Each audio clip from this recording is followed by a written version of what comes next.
کہ جو کسی پہ جادو کرے یا کروائے وہ ہم میں سے نہیں ہے، اور پھر اللہ اکبر جو جادوگروں کے پاس جائے، آقا فرماتے 40 دن تک کہ اس کی عبادت قبول نہیں ہوتی، اور ایسے لوگ اگر بغیر توبہ کے مر جائیں وہ رسول پاک کی شفاعت سے محروم کر دیے جائیں۔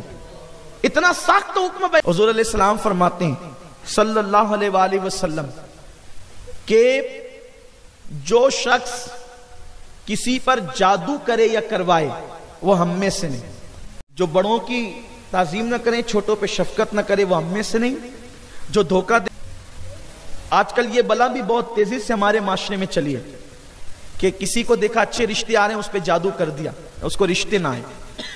کسی کا کاروبار اچھا چل رہا ہے اس پہ جادو کر دیا۔ عورتیں بھی، میری مائیں اور بہنیں بھی موجود ہے، جادو کر دیا۔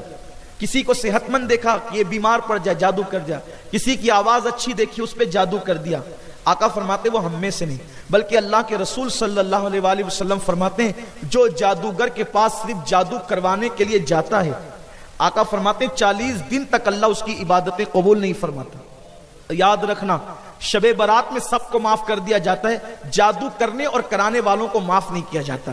بڑی معذرت کے ساتھ میری مائیں اور بہنیں یہاں موجود ہیں اور آپ بھی موجود ہیں، ہمیں پتہ چلا ہے کہ اب تو لوگ جادو کرانے کے لیے کافروں تک کے پاس جاتے ہیں، بت خانوں تک جاتے ہیں، اور وہاں جا کر کے ایک دوسرے کے خلاف جادو کرواتے ہیں۔ میں صرف یہاں زیادہ کچھ نہیں کہنا چاہتا، اتنا کہنا چاہتا ہوں دوسروں کو تڑپانا آسان ہے، لیکن قدرت جب بدلہ لیتی ہے نا اس کے بندوں کو تڑپانے کا، تو پھر انسان کہیں کا نہیں رہتا۔ کسی کو پریشان کرنا بہت اچھا لگتا ہے۔ آپ نے کسی پہ جادو کر دیا، وہ تکلیف میں آ گیا، بھئی جادو اثر کرتا ہے نا، جادو اثر کرتا ہے، کبھی کرتا ہے کبھی نہیں کرتا، لیکن اگر جادو نے کسی پہ اثر کر دیا تو وہ تکلیف میں آ گیا، وہ مصیبت میں آ گیا، پریشان ہو گیا۔ اب آپ خوش ہو رہے ہیں کہ چلو اس کی بیٹی کو رشتے نہیں آ رہے ہیں۔ پہلی بات تو یہ کہ اللہ اگر چاہے کہ جادو بے اثر ہو جائے تو پھر جادو اثر نہیں کرتا، اس سے کچھ نہیں بگڑتا، لیکن کبھی کبھی تقدیر میں اگر لکھا ہوا ہو کہ جادو کے ذریعے سے یہ مصیبت میں پریشان ہو جائے، تو کبھی کبھی حضور علیہ السلام پہ خود ایک یہودن نے جادو کیا تھا، تو اس کے آثار اللہ کے رسول صلی اللہ علیہ وسلم کے وجود ناس پر جو ہے وہ ظاہر ہونے لگے تھے۔ پھر اللہ تعالیٰ نے سورہ فلق اور سورہ ناس کو نازل فرمایا، حضور علیہ السلام نے اس کی تلاوت کی تو آقا کریم صلی اللہ علیہ وسلم کی تلاوت کی برکت سے وہ جادو کا اثر ختم ہوا۔ یہاں تک ہمارے بزرگوں نے لکھا ہے حضور کی جو زلفیں تھی اس میں گانٹھ دی تھی، گانٹھ دے کر کے جو ہے وہ جادو کیا تھا۔ اسی لیے عورتوں سے میں میری اپنی ماں اور بہنوں سے کہتا ہوں کہ جب تمہارے بالوں کی تم کنگھی کیا کرو، اور آپ سے بھی کہتا ہوں اگر تمہارے بال نکلا کریں تو اس کو توڑ دیا کرو۔ صوفیاء کرام فرماتے ہیں کہ اگر بالوں کو توڑ دو گے تو پھر ان بالوں پر کوئی جادو نہیں کر سکے گا، تو اس لیے اگر بال نکلے تو اس کو توڑ دینا چاہیے۔ اور خواتین کیا کرتی ہیں، وہ اپنے بالوں کو جمع کر کر کے رکھتی ہیں، یا پھر وہ کیا کرتی ہیں کہ وہ بالوں کو یوں ہی پھینک دیتی ہے، تو کوئی اٹھا لیتا ہے اور اس پر جادو کر دیتا ہے۔ تو اس لیے یہ کیا کرے کہ وہ بال نکلے تو اس کو دفن کر دیا کریں، تاکہ اس کو کوئی اٹھا کر کے اس کا غلط استعمال نہ کر سکے۔ تو آقا علیہ السلام نے فرمایا کہ جو کسی پہ جادو کرے یا کروائے وہ ہم میں سے نہیں ہے، اور پھر اللہ اکبر جو جادوگروں کے پاس جائے، آقا فرماتے 40 دن تک کہ اس کی عبادت قبول نہیں ہوتی، اور ایسے لوگ اگر بغیر توبہ کے مر جائیں وہ رسول پاک کی شفاعت سے محروم کر دیے جائیں۔ اتنا سخت حکم بیان کیا گیا ہے، اور انجام کیا ہے؟ آپ نے کسی کو پریشانی میں ڈال دیا، تکلیف میں ڈال دیا، وہ اللہ جتنے دنوں تک چاہے گا، اللہ کی مرضی کے بغیر پتہ نہیں ہلتا، وہ تکلیف میں رہے گا، اور اللہ جس دن چاہے گا تو وہ کوئی چھوٹا سا وظیفہ ہی پڑھ لے گا تو وہ جادو ختم ہو جائے گا، کچھ نہ کچھ تو اس کے لیے راستہ نکلے گا نا، کیونکہ آپ کسی کو پریشان کر سکتے ہیں، کہتے ہیں نا شیطان ہلاکان کرتا ہے، جان سے نہیں مار سکتا، تو ایسی صورت میں لیکن جب قدرت آپ سے بدلہ لے گی، آپ سے انتقام لے گی، لوگوں کو ستانے والوں کا انجام کبھی اچھا نہیں ہوتا۔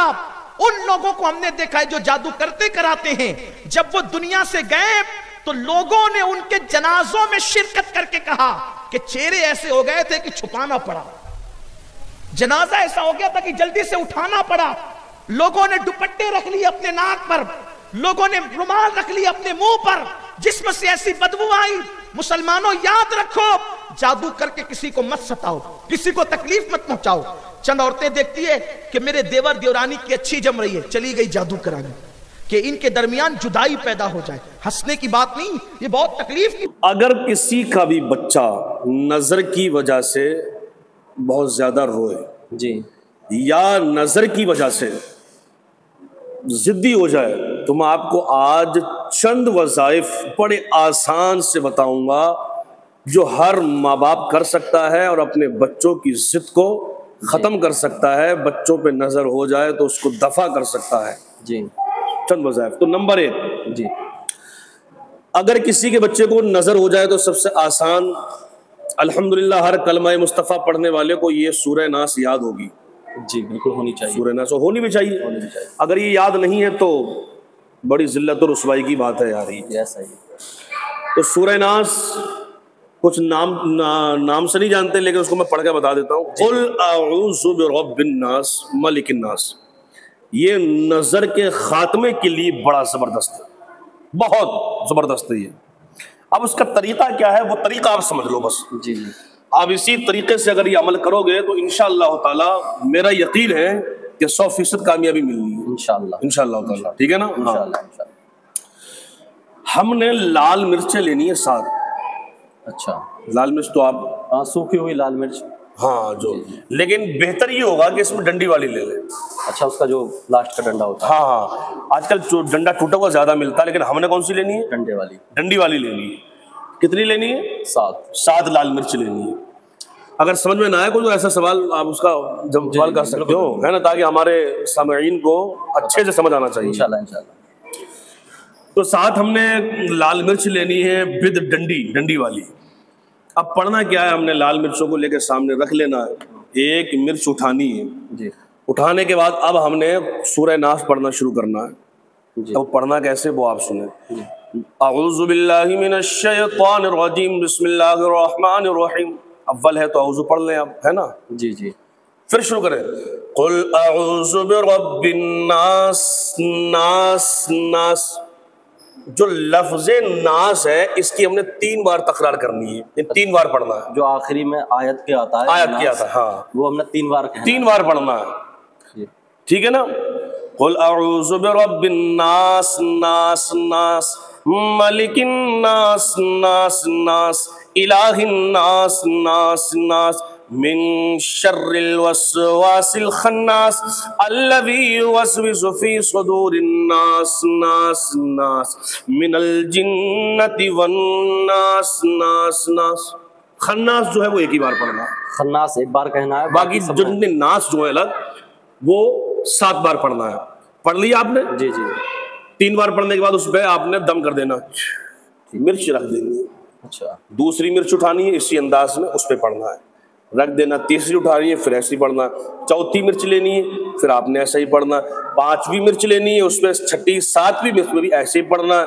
پڑھنے کے بعد پھر 7 کو اکٹھا کر کے سب پہ دم کر دو آپ، ٹھیک ہے نا؟ سب پہ دم کر دیا۔ اب بچے کے سر پہ 7 بار اس کو اتار دینا۔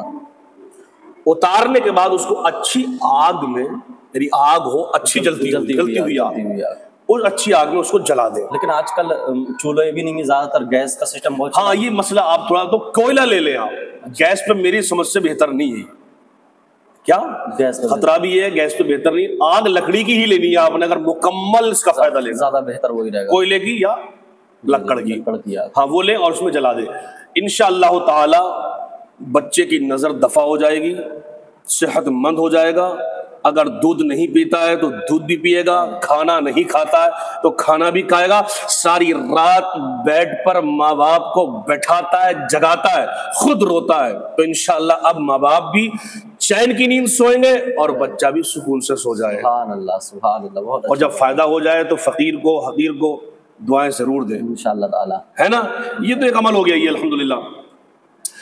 اور دوسرا اور بھی بتاؤں، جیسے کہ وَمَا أَنفَقْتُم مِّن نَفَقَةٍ أَوْ نَذَرْتُم مِّن نَذْرٍ فَإِنَّ اللَّهَ يَعْلَمُ وَمَا لِلظَّالِمِينَ مِنْ أَنصَارٍ، یہ 7 بار مرتبہ پڑھ کے بچے پہ دم کر دیا کریں۔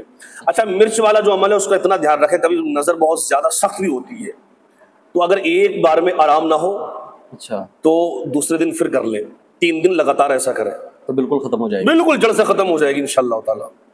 ہاں یہ بڑا پاورفل عمل ہے الحمدللہ، اور مجھے کسی اولاد علی اور اولاد نبی نے بتایا الحمدللہ۔ سبحان اللہ سبحان اللہ، ویسے بھی قرآن پاک ہے، یہ تو قرآن ہے، اور یہ آپ کو پتا ہے کہ جادو کی کاٹ کے لیے سب سے بہتر جو ہے یہ اس کا نزول ہی اسی لیے ہوا ہے۔ سبحان اللہ سبحان اللہ۔